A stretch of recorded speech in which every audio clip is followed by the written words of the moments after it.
Fairy Tale 316. Okay, this was a really good chapter for some really bad reasons. Minerva being the number one.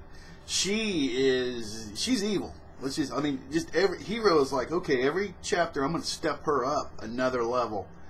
Wow. But she's smart. There's a lot of strategy to this, and that's really what I want to focus on here, is the whole thing, divide and conquer, okay?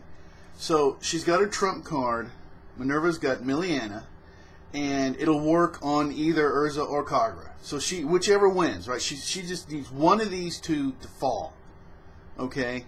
And if they beat the other one, whatever, and then she'll finish off the other one. Now, if she has to help, like she did, to finish off one, fine. But she did. Everything is going according to plan. Now, you may say, well, it's a fallback plan. And Minerva's already admitted that her plan A, taking on both of them, okay, well, she changed. She went right to plan B, and her plan B is looking really solid, isn't it? Now, the whole thing of the whips on Miliana, I think in the anime they're going to have to pull back on that. So that was pretty brutal, okay? But it's just showing us this just how evil this character is. But I still think this is more. Well, it's evil what's been done. I still think it's the strategy that's driving it. So she's like, okay, I've got this card. It'll work on either one. It'll give him, a mind expletive. So that's where Urza is right now. She's there. All this emotional trauma, physical trauma, the mental game getting played. Kagra totally got played. Totally, completely got played. Let this whole revenge thing just took her down. And Miliana, which is what Urza said, don't let this whole revenge thing basically take her down too. And look at her. There she is on the floor, beat up. Way to go, Kagra. You did what a lot of human people do. You got all focused on something and lost track of reality. So, anyway, totally played. But who's standing there? Minerva. Everything going to plan. Now, is Urza going to kill her? Wants to, I'm sure. Probably isn't going to happen, because one thing that seems like Minerva really knows how to do is to get out of there, to have her different plans, and to get away and to nullify the strength of someone else. So I feel pretty confident that this is going to be going on for a while. And of course, Kagra, I'm sure she's not dead either. So you're not going to be too happy about Minerva. Minerva's not making friends here, is she? So this was really good. Like I said, it makes sense on a lot of levels. So it was really good for some very bad reasons. But anyway, the whole Gaijal Rogue thing, I'm interested in that. I like to fight, and I know that there's going to be some conversation. Like I said, I really feel that Rogue has got some things to say or whatever. But in here, once again, the whole thing of you're not as good as Natsu. The veins in the side of Gaijal's face. He's like, he said the one thing to get him really fired up. So this is gonna be entertaining. But like I say, I'm sure there's a lot of things that are going to be said. Now the whole we have another three-way thing here. Not as exciting as the other, but the whole Laxus versus Black Lightning God Slayer. Now that was a good one. I'm really looking forward to it.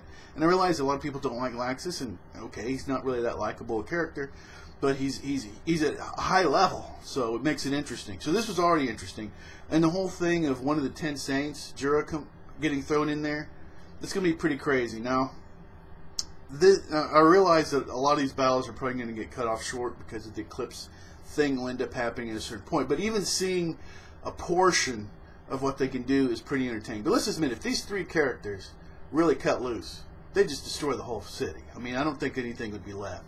So, I mean, how far could it really go, to be perfectly honest? And, and who would win? Okay, I feel pretty good about Jura, to be pretty honest. But anyway, but then again, the three-way, you don't know who will win, but I still feel pretty good about Jura. So anyway, and then there's the part that I don't really care about, the whole Gray-Leon rivalry.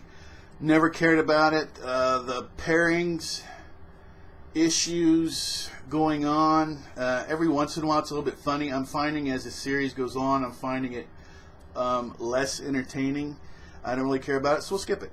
Alright, now the last part, the eclipse. This thing seems like really it's coming on, the whole thing with the gates. And I actually heard someone somewhere else was questioning, well, where are these 10,000 dragons going to come from? Well, it's already been in the story that they're basically this place was overrun with dragons in the past, right? They found the dragon graveyard. Now, as far as the number, okay, 10,000, 100,000, 1,000, whatever. To me, that isn't important. They've already established that they were there, okay, and that they were dealt with, right? And I have a feeling that it's our current heroes, of course, the actual really being dealt with will be our heroes actually going in a successful attempt through the Eclipse Gate to go back and stop them, or maybe it'll be something that happens here in the future that stops them then, or however this time stuff works. But anyway, it all seems pretty solid to me. I realize that Hero does go overboard, which everybody has to kind of admit to with the TNA and stuff like that, and the jokes don't always work, but I do like the humor. I guess that's my only real criticism, is that the humor in this chapter, in my opinion, wasn't there, which I'm kind of shocked, because Hero's pretty good about. But anyway, also the format, having some of this and some of that, I love that. That way it keeps it interesting, right? And it progresses things a little bit further on multiple ends. So I actually really like that. So anyway, I'm going to go ahead. This is kind of running as a long review. I really enjoyed it. We're going to get to the whole Eclipse thing. All this stuff is coming together pretty well. All right, pretty happy with it. Anybody can be an anime fan. Anybody can be a fairy tale fan, and yes, Minerva is evil. You can always subscribe. You can always unsubscribe. You can do anything that you want to. Until next time, take care.